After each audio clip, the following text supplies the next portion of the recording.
What's up, y'all? It's Dan. Today I'm going to make a video about the easiest way to get enchants. There's really no easy way to do it. It is ultimately RNG based, but the most effective way is going to be farming depths. So when it comes to farming depths, it depends on your skill level. If you're able to farm solo, that's obviously going to be the best version for you. However, I recommend going into the depths with a group of 3.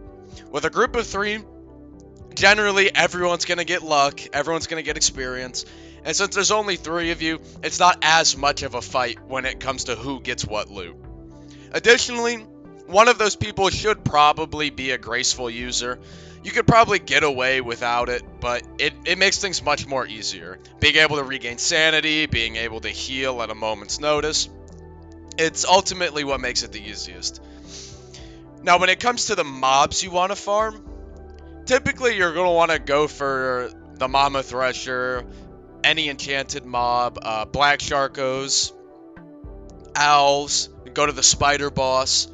Essentially, the harder the boss is, the bigger the chest and the more likely you are to get something. Unfortunately, again, this is the depths. So what are some things you want to look out for? 1.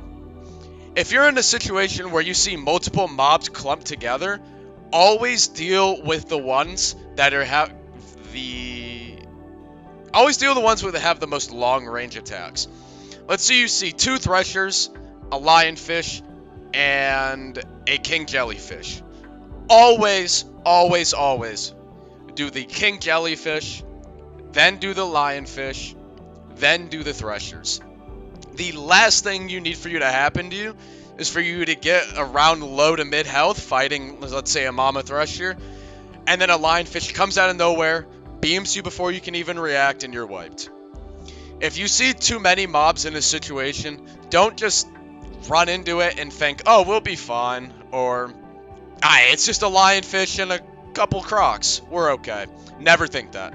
If there's more than 3 mobs all clumped together, do not just run in and fight them. Drag out one at a time the most annoying long-range NPCs. Another thing that you have to look out for are players, and this is where having 3 people on your team comes in.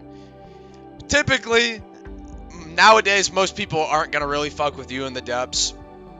The occasional exploiter, the occasional asshole, but for the most part, if you just keep your distance, no one's going to mess with you. Now, in the situation that they do, I always recommend running. Personally, I run at any chance I get. If somebody wants to fight me, we're fighting. But I know most of you aren't at that skill level to just take every fight that comes your way. So I always recommend running.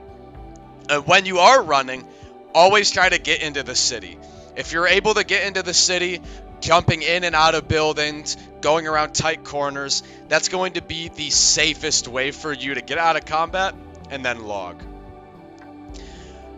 Unfortunately, if you do end up getting attacked by an exploiter, honestly, just let them kill you. If you don't have any good items to lose, just let them kill you and get your restore. If you do have something to lose, always try to make your way to the elevator. My general rule of thumb is I'd rather fight an enforcer half health than try to get away from an exploiter, because they're just going to ESP and fly over to you no matter what. At least you might be able to get up to the elevator and you might survive.